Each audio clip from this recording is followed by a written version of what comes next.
The wind blew cruel and low across the barren station, sighing like an old widow through rusted nails and warped wood. Dust spiraled up in little whirlwinds, tugging at the hem of a woman's dress as she sat slumped beside a half-splintered crate, her body folding in on itself like a paper forgotten in the rain. Her hair, once pinned, now clung damply to her cheeks. Fever made her skin glow, not with health, but with the heat of a slow undoing. Beside her, a single trunk lay toppled, its brass lock broken, its contents trailing like bits of her story spilled into the dirt. The letter still clung to her hand.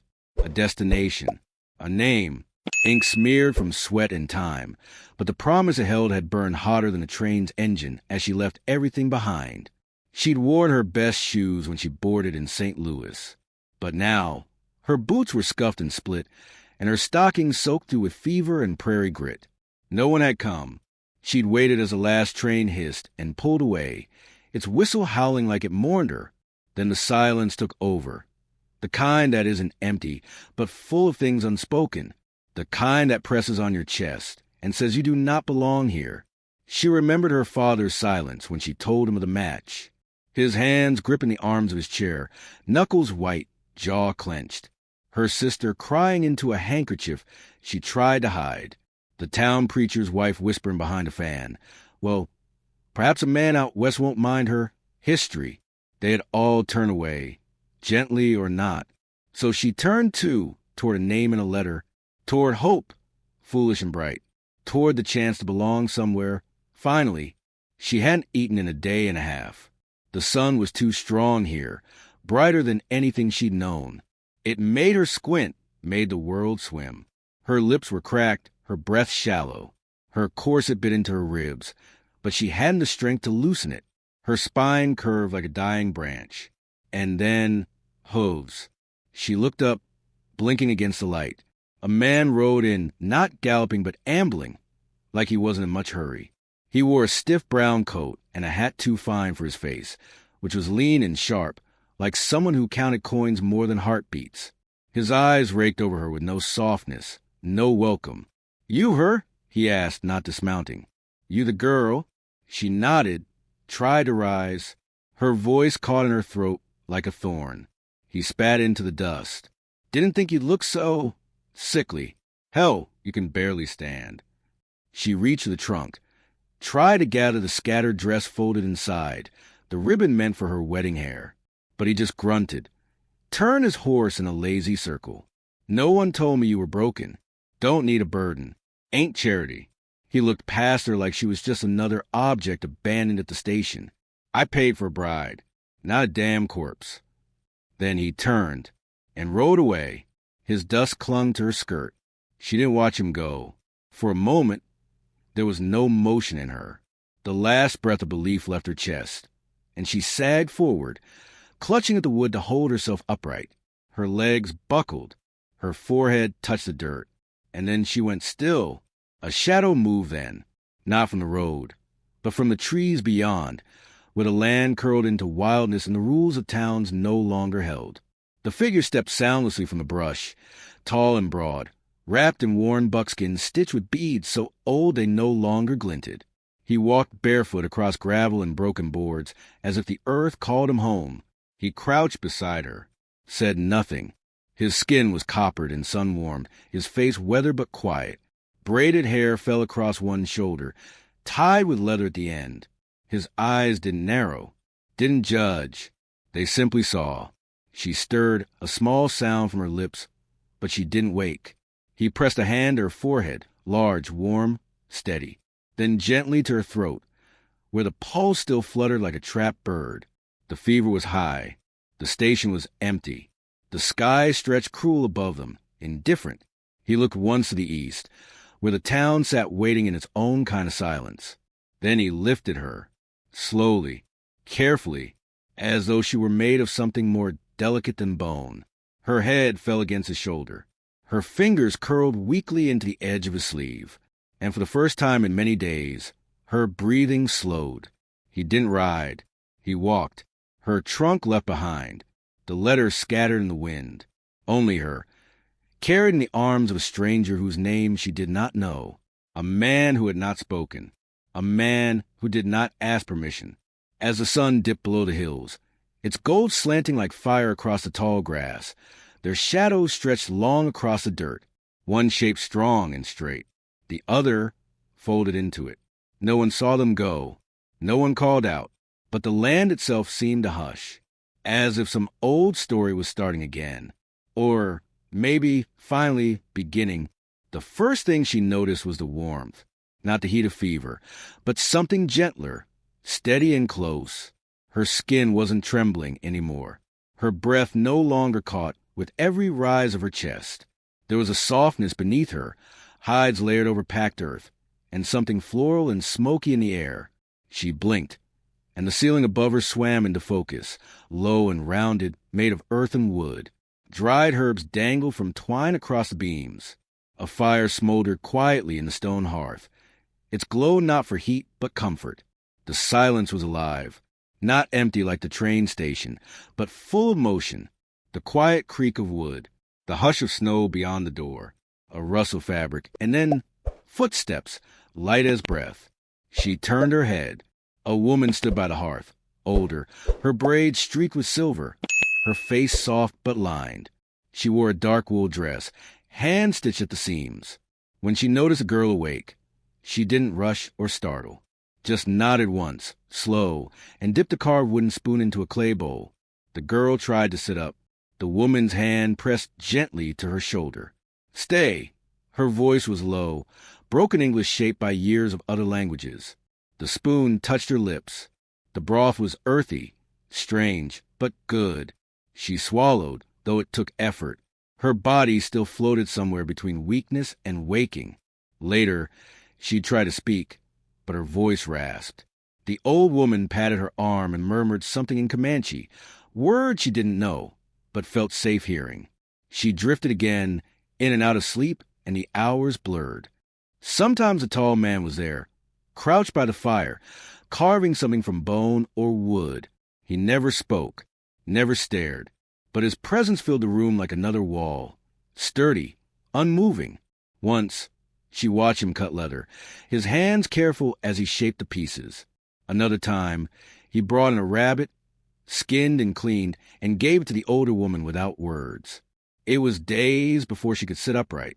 She watched snow gather like sifted sugar outside the smoke flap. She let her fingers move over the texture of a wool blanket, tracing each coarse line. On the third day, she whispered her name aloud, not to anyone, just to herself. A reminder she was still here, still someone. She didn't know he was nearby until he said it back to her, just her name, softly. Her eyes found him across the lodge, by the door, kneeling to fasten his boots. He didn't look at her, just spoke it, like he'd memorized the shape of it from her sleep, like it had settled in him somewhere. She hadn't known his name either. Not yet, but the way the older woman said it, gently and with weight, she pieced it together. The syllables were strange at first, round and earthy, but soon they fit him. Solid, ancient. She asked once what it meant. The old woman hesitated, then said, "He walked long path." Between. Between what? She didn't ask. The answer was already in his eyes. He brought her water in a copper ladle, set it by her hand without sound. Once, she spilled it, tried to lift the cup, and her shame burned hotter than her fever had. But he only wiped the spill, handed it back with no judgment.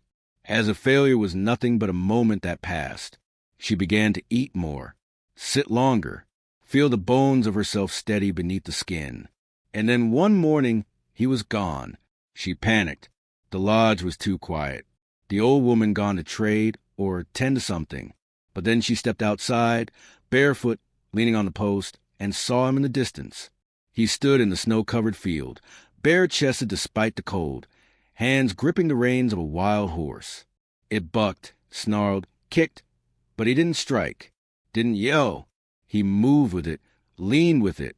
They circled each other like storms. She watched until her legs gave out, and she had to sit on the step, heart thudding. He returned later with a broken lip and snow in his braid. Didn't say a word, just offered her the first egg of the season, found in a nest somewhere, cupped in his palm like treasure. They lived like that. Quiet days, Separate tasks. She began to help. Sewing, mending, washing linen in melted snow. He brought wood, and she dried it by the fire. Once, when she laughed at the way a squirrel scolded him from a tree, he smiled, barely, but real. She hadn't heard her own laugh in weeks.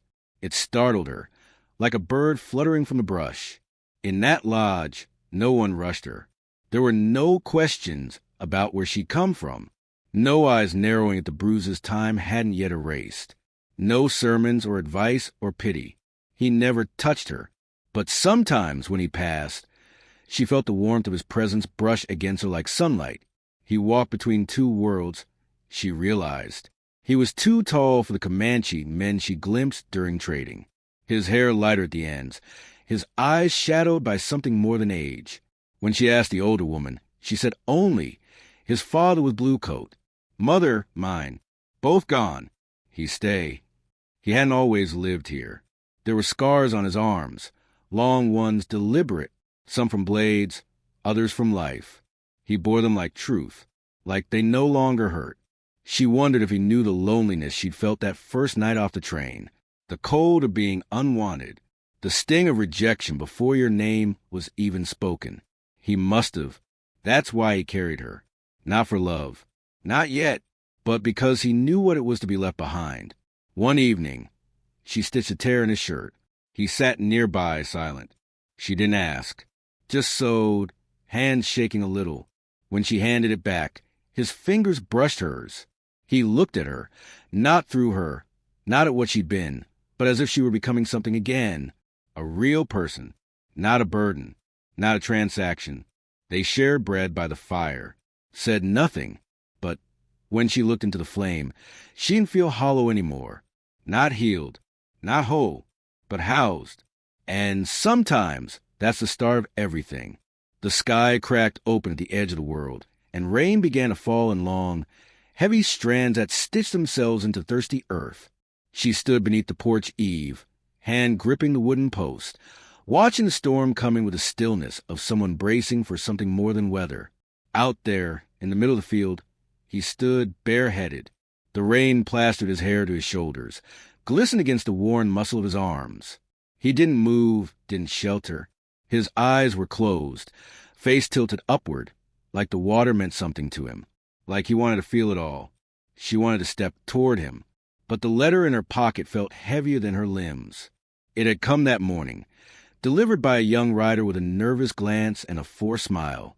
The envelope was crumpled, the handwriting sharp and impatient. She hadn't recognized it at first, but once opened, the words cut deeper than expected. Asterisk, you belong in town. With me, I'll take you back. I was wrong to leave you at the station, but now I see you've been keeping company with a savage. You're still mine by arrangement. Don't make this worse than it already is. Asterisk. There were other words, uglier ones, the kind that curl around your ribs and stay long after you stop reading. She folded it and slipped it away, but her hands trembled. The old fear, the old shame, came crawling back like something she'd buried too shallow. Maybe she didn't deserve this quiet life. Maybe this place, this lodge, this fire-warm peace, was only borrowed. Maybe kindness from him had never meant belonging. Maybe that man was right. She stood in that doorway until her fingers ached from gripping the post. The storm thickened. Inside, the fire flickered, casting shadows along the earthen walls. The older woman had gone visiting kin. She'd be back by dawn. But tonight, the world felt stripped to just the two of them again. She stepped down into the rain. Each drop struck like memory. He didn't turn when she reached him. She stood beside him in the field, soaked to the bone, letter now pressed deep in her fist. I got a letter, she said, her voice small and strained. He opened his eyes, turned slightly. It was from him. She didn't say his name. He didn't need to ask. Silence stretched between them. He wants me back. Says I should be grateful he's offering. Says I don't belong out here. She looked up at him. Maybe he's right. Still, no anger, no denial. Just those deep, still eyes watching her. I don't know what I am anymore, she whispered. Not a bride, not a wife, not even strong enough to carry water some days. What am I doing here? He said nothing. I don't want to be a burden, she continued, voice catching. I never wanted to be someone saved. Finally he spoke. What do you want to be? She blinked at him. He repeated it, softer this time. Not what you were. Not what he said. Not what's owed. What do you want to be? The wind moved around them, cool and thick with rain. She tried to answer, but no words came. Only tears, hot despite the cold, rising and falling faster than she could stop them. Her body sagged forward, and he caught her without effort, not a passionate embrace, not the hungry arms of a man claiming something, but a shelter, strong, open. She pressed her face into his chest. His shirt was soaked. She didn't care. Her sobs came quietly at first, then harder, pulled from some place that hadn't breathed in years. He didn't hush her, didn't try to fix it. He just held her. Time passed like that, measured not in minutes, but in the beating of hearts. When her weeping slowed, she felt his breath above her, warm against the crown of her head. You're not here because I saved you, he said. You're here because you stayed. She leaned back, eyes swollen, lips parted with disbelief. I see you, he said. Not broken, not less. You lived, and still you live. She looked at him as though seeing him for the first time. Not the height, not the silence, but the way he waited, the way he never took more than she offered, the way he listened like her soul, had a voice even she couldn't hear. The thunder cracked above them. She lifted her hand to his jaw, fingertips trembling. He didn't flinch. She leaned in, not rushed, not claimed, but offered. Their foreheads touched first, then their noses. The kiss came slow, hesitant, and then, finally, certain, a kiss like warmth after frost, like rain soaking into roots long starved, like being chosen not by fate or desperation, but by two hearts brave enough to stay. It didn't taste of fire. It tasted of earth, of home, of something they hadn't spoken, but always known. When they pulled apart, their hands were still clasped. He didn't smile. Neither did she. But something between them had settled deeper than flesh. A truth made not of promises, but presence. Above them, the storm began to ease. Inside them, something had just begun. The sky stretched wide and open, streaked with soft bands of apricot and rose, as if the world were holding its breath before the day began. The fire in the hearth had gone low, but the warmth between them lingered from a night before. She stood barefoot on the porch, dress unbrushing her ankles, hair braided back from her face. That's when she smelled it. Smoke, not the comforting curl from their own chimney, but sharper, foreign, the kind that rides on hooves. By the time the dust cloud appeared at the horizon, he was already outside. He stood at the edge of the clearing, unmoving, watching. 3 horses, 3 men, the one in front. She knew his shape even at a distance, the set of his shoulders, the way he rode as if the world belonged to him. The rancher, he hadn't ridden again. He had come instead. The others flanked him with rifles slung low, mouths tight. They didn't look like lawmen. They looked like men paid to be angry on someone else's behalf. Her chest tightened. She could run inside, bar the door, but her feet wouldn't move. Not out of fear, but out of resolve. She stepped down slowly and walked to where the Comanche man waited. His hand brushed hers once. Just once. Enough to steady her. The horses slowed, circling. The rancher reined in hard and looked down at her with a sneer she remembered all too well. There you are, he said, loud enough for the wind to carry. Heard you'd gone feral. His eyes moved a man beside her. That him? That the redskin you let crawl into your bed? She didn't flinch, but her voice came from deeper than her chest, from someplace older. I'm not yours. He laughed. You were promised. You left me, she said, at that station, like trash. I came back, didn't I? His voice sharpened. You should be grateful. The Comanche man didn't move. He stood with arms at his sides, feet rooted like a tree, but the stillness of him hummed with tension, like a bow pulled taut.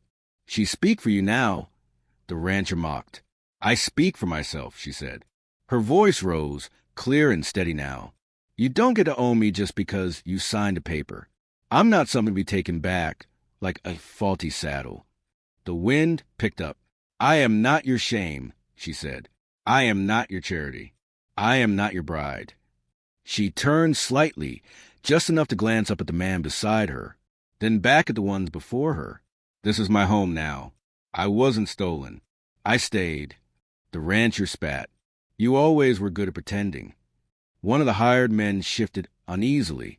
She's not well, he murmured. This ain't what we were told. She's with a savage, the rancher snapped. You think she's right in the head? Then he reached for the rifle strapped to his saddle. Before he could unsling it, the Comanche man stepped forward. He didn't speak. He didn't raise a weapon. He just looked, and for a long moment, even the horses stilled. The man to the left lowered his rifle, shook his head. I ain't shooting for a man who stands like that, he muttered. He ain't the one who came here with blood on his mind. The other hesitated, then followed. They didn't run, but they backed their horses away. The rancher cursed. Cowards. Then he turned to rage, wild and bitter. He pulled a whip from his saddlebag and spurred his horse forward. The leather cracked through the morning air, coiled high, ready to strike. She cried out, but it never landed. The whip snapped midair, caught by the Comanche's hand. For a heartbeat, it hung there, time suspended. Then he pulled. The whip yanked free. He let it fall, and with the other hand, quiet, deliberate, he snapped the handle across his knee. No threats, no shouts, just the sound of something breaking that had never been built to last. The rancher stared, fury rising, but with no weapon and no allies, it had nowhere to go. He spat again, this time at the dirt, then wheeled his horse hard. You'll regret this, he growled. Both of you. But the wind carried his voice away before it could land. He rode off, hoofs beating a retreat. The other two followed. And then, just a sound of breeze through pines. The smell of smoke fading. The silence after a storm that never truly arrived. She turned toward the man who had not raised a fist, who had only stood and been enough. She reached for his hand and held it in both of hers. You didn't just save me from dying, she whispered. You gave me something worth living for. He looked at her, eyes deep and unreadable. Then he bent, slow and solemn, and pressed his lips to her knuckles. No vows were spoken, but a life was promised just the same. Later that night, as stars unfolded like secrets across the black sky, they sat beside each other in the doorway of their lodge. No fire needed, just the heat of nearness, the hush of a world no longer waiting to hurt her. She leaned her head against his shoulder, and the plain, so wide, so cruel, so filled with memory, wrapped him in quiet. Sometimes the wild doesn't swallow you whole. Sometimes it gives you back to yourself, in a man with rough hands and a soul made of still rivers, in a woman who rose again, not as someone's bride, but her own. And when the wind howled over the plains after they were gone, it carried her name like a promise, and his heart like a home.